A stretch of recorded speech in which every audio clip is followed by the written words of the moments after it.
You are tuned into Be Bold Radio, breaking barriers over lives daily. This is the place for you to learn strategies and tools to turn your business, your dreams, and your goals into a reality. Thanks for tuning in to Be Bold Radio. This is your host, Dymeata B, and you're listening to episode number 140. Hey guys, today I want to talk about self-sabotage. Oh my God. Have you ever been in a predicament or a situation where you had every opportunity to walk in a door, every opportunity to show your gift, your talent, or maybe there was a relationship that was just, to you, was just too good to be true, but it was the relationship of your dreams. It was the man of your dreams or the woman of your dreams, and you totally messed it up. Like you pushed that person away. Or maybe, let's say there's been a promotion that your boss had for you, just for you, because of your performance, because you come to work on time. Your performance is just A1. I mean, you've been dedicated, you've been loyal, you've just gone the extra mile, and you turned it down. Not because it wasn't enough money, the offer wasn't enough money, not because of that, but because of other things. You self-sabotaged an opportunity that was designed only for you. Have you been there before? I want you to think about that, because I know I have. Many times. And so that's what we're going to talk about. We're going to explore the ways we hold ourselves back, because many of us do. We are holding ourselves back. And I'm saying many of us because I'm included. And so that's what we're going to talk about today. Self-sabotage. What is self-sabotage? We're going to talk about what it is. We're going to talk about why we do it. And we're going to talk about how to stop it. And I'm going to also give you some key points on how to identify if you're self-sabotaging yourself. Okay? So first, let's talk about self-sabotage. What is that? It's a behavior or thought pattern that holds you back and prevents you from doing what you want to do. It's a behavior. You hear that? It's a behavior. So it can be changed. It can be reversed. It can be unlearned. It can be a practice. You can practice out of doing it.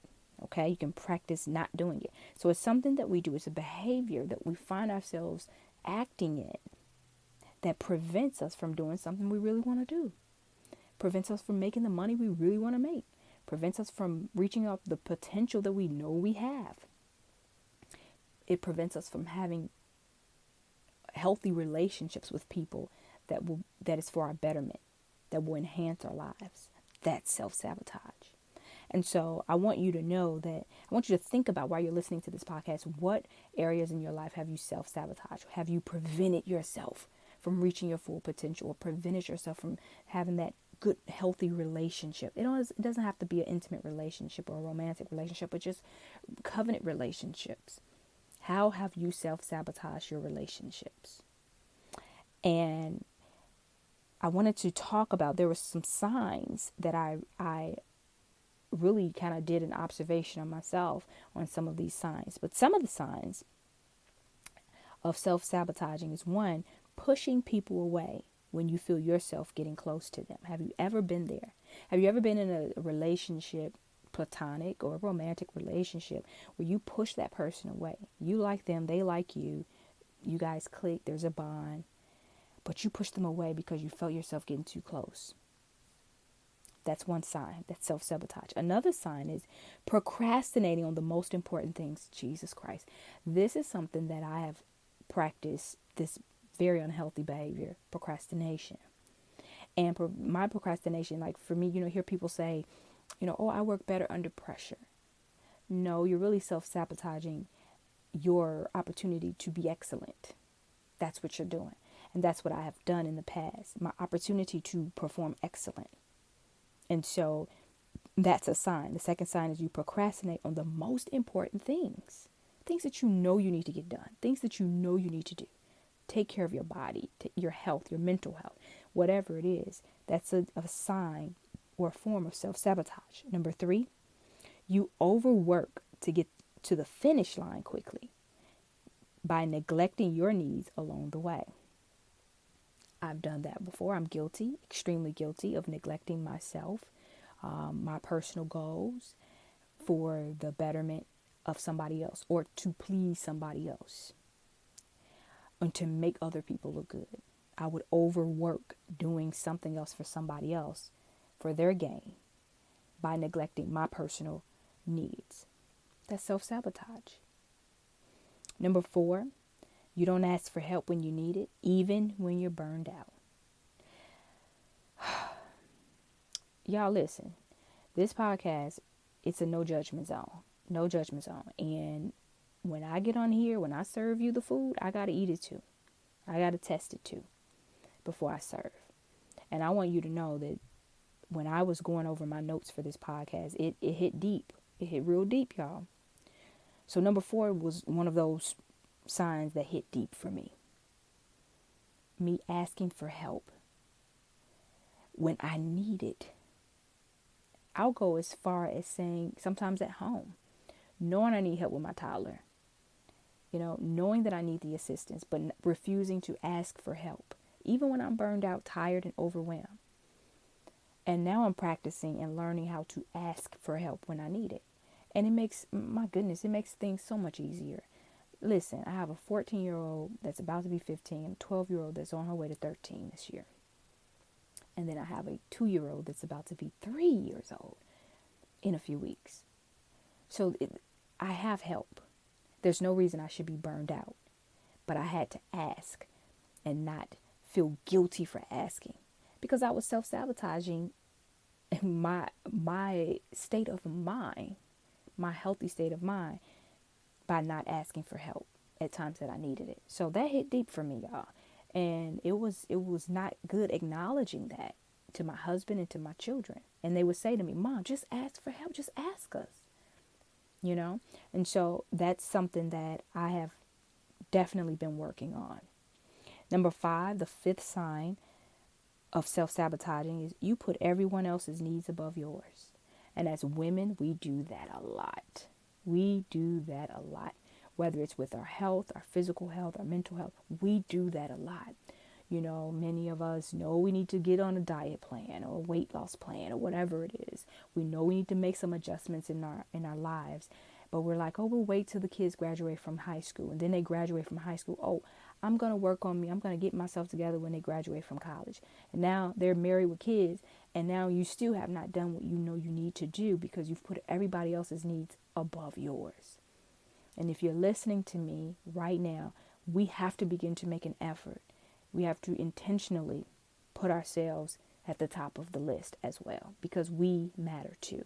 And we are necessary. There is no other people, there is no putting ourselves last because at the end of the day, when you're gone,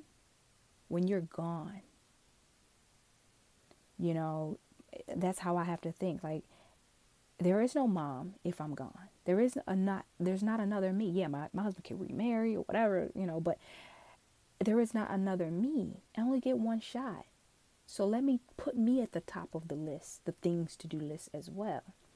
And so somebody told me the other day, Dymeata, I want you to find another outlet. And I'm like, wow, that's true. And I didn't think I needed one, but now I'm seeing I need another outlet to put myself at the top of the list. Why? Because my demands are high. My demands are really high. And now since we've been in quarantine, it's just so vitally important that I put myself first in some areas. So I'm talking to men too, but specifically to women as well.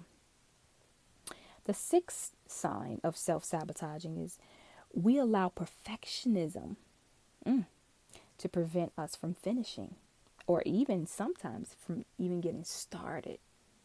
Because one of my books I talk about, the one Press Through Your Mess. If you have that book, oh my God, it will.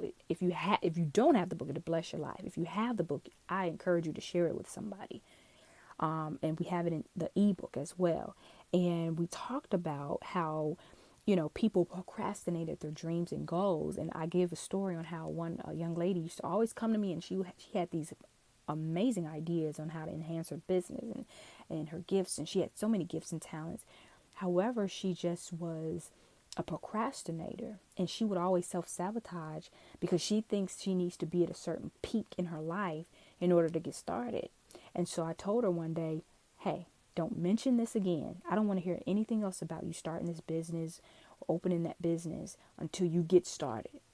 Until I see some action behind your words, I don't want to hear about it anymore. I don't want to hear the excuses. I was fed up with hearing her excuses because she wanted everything to be perfect. And I told her just bluntly, listen, it's not going to be perfect. Let me tell you what's going to happen. It's not going to be perfect. So just get started anyway and perfect it on the way. And so in the book, I talk about how we are three types of people in our lives, and we need to determine which type we are in our lives. Are we the perfectionist? Are we the procrastinator, or are we the player in our own lives? And we self-sabotage our own success because we're trying to make sure everything's perfect. Are you the perfectionist in your life? Are you the procrastinator? The procrastinator self-sabotages as well, because just like in the sixth sign, you procrastinate because you want everything to be perfect. You procrastinate because you feel like you don't have all of the money. You procrastinate because you feel like you're not enough. But you got to be the player in your life. The player in your life. You got to say, I'm taking action. I'm getting on this court and I'm going to make it happen. Scared and all. Armpits sweating and all. I'm going to do it. And so that's how you have to think, because we cannot afford, listen to that, you cannot afford to self-sabotage your life any longer. Okay? Number 7, we minimize or we shrug off our accomplishments. This is what I talked about on my Facebook post. And this is that imposter syndrome. We minimize our accomplishments and successes. So that was one of my things. You know, I would dumb myself down, the accomplishments. I've done a lot. I'll say from 2008 up until now, I've done a whole lot. I've accomplished a lot.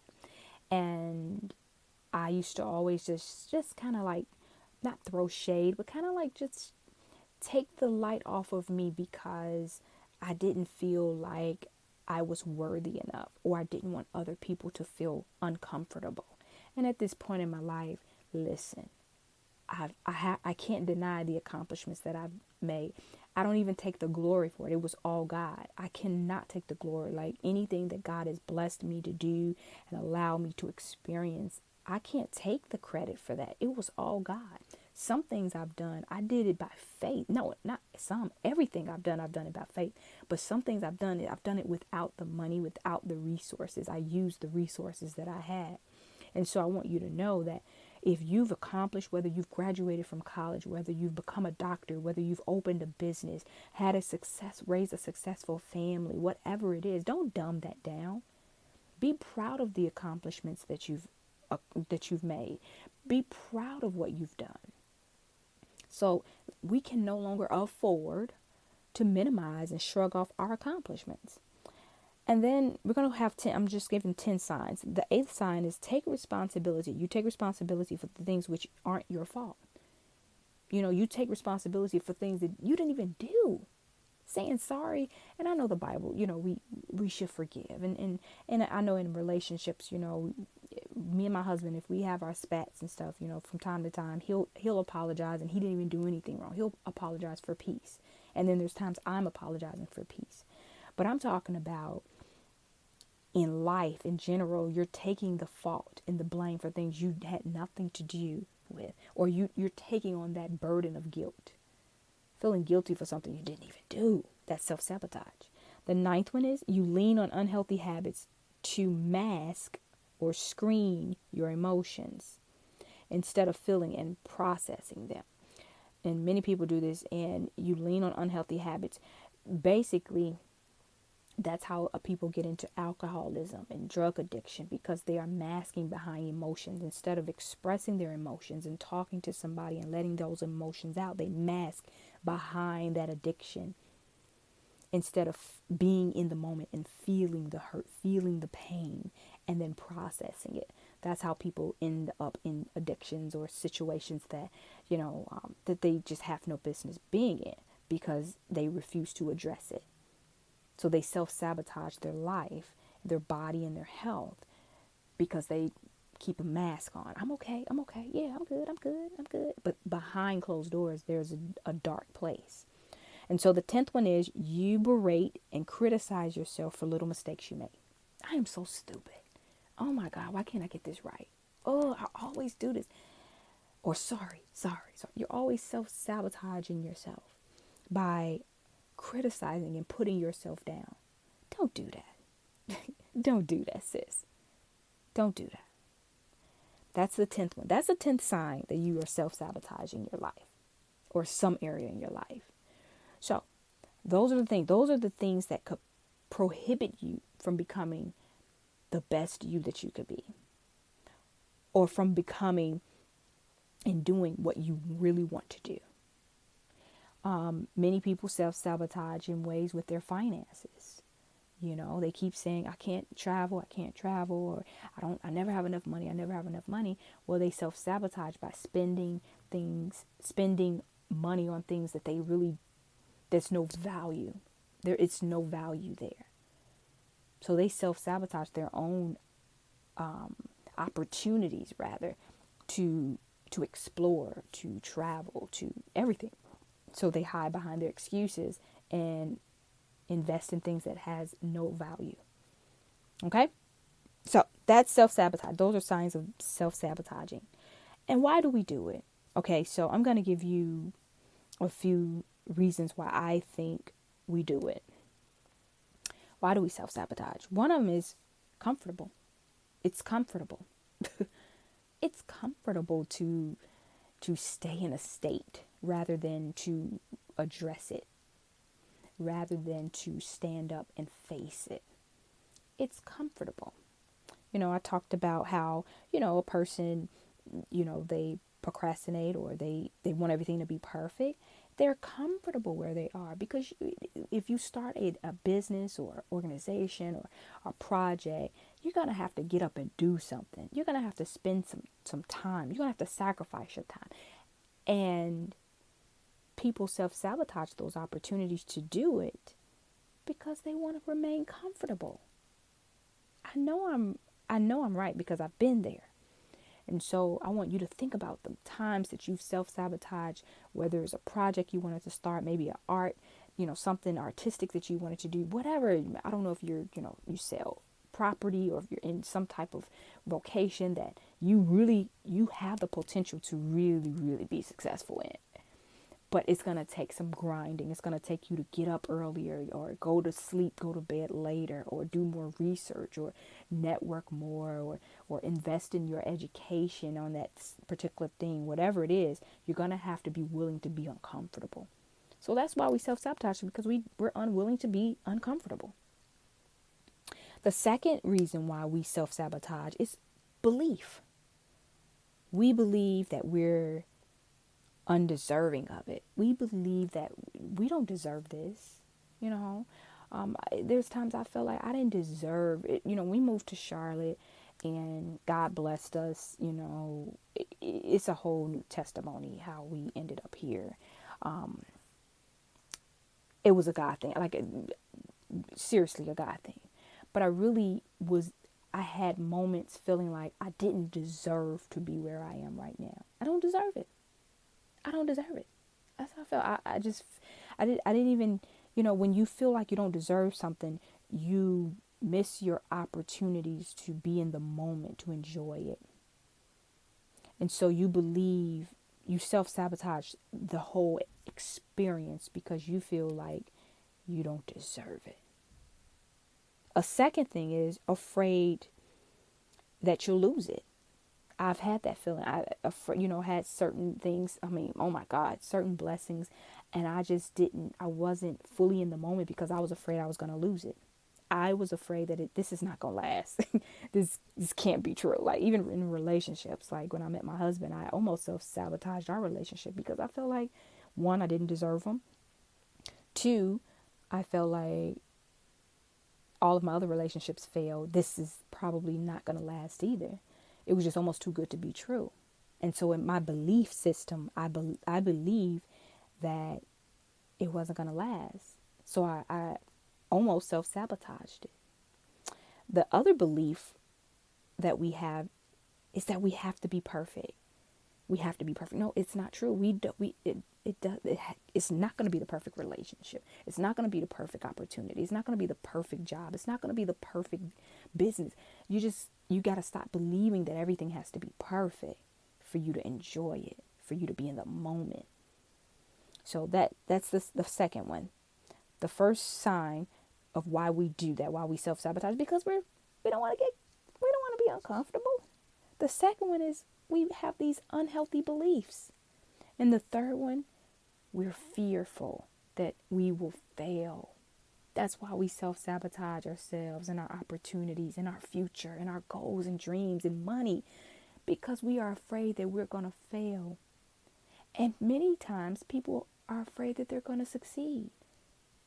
So I'll pull myself down, put myself down. I'll criticize this situation.